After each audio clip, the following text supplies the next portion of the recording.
គិតថាស្រួលដូចមកនាងថាព្រោះក្តីស្នេហា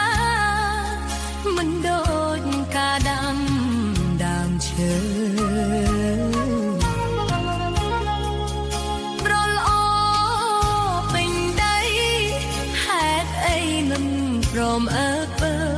បែរជាចង់ទៅទូលកាញ់ជើរងចាំធ្វើ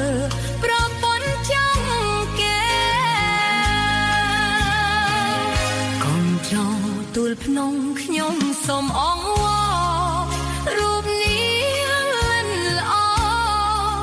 ដូចប្រពន្ធដើមគេទេ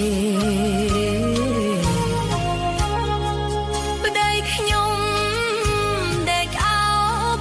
មិនមែនទៅបោមួយខែទោះនាងតោងស្អិតដោយតុកកែក៏គេថែនាងមិនយូរឡើយ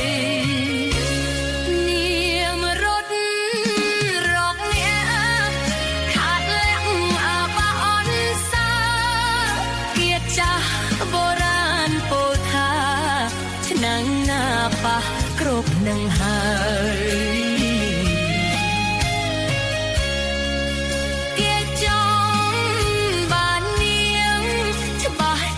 ភ្នំឲ្យដល់តែ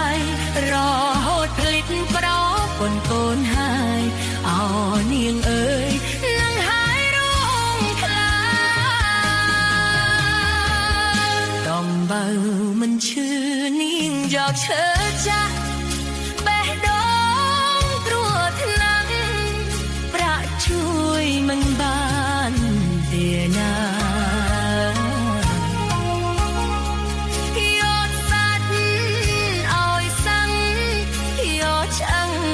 គេឲ្យឆ្មារូបនាងល្អតែក៏ត្រង់ថាចិត្តរសា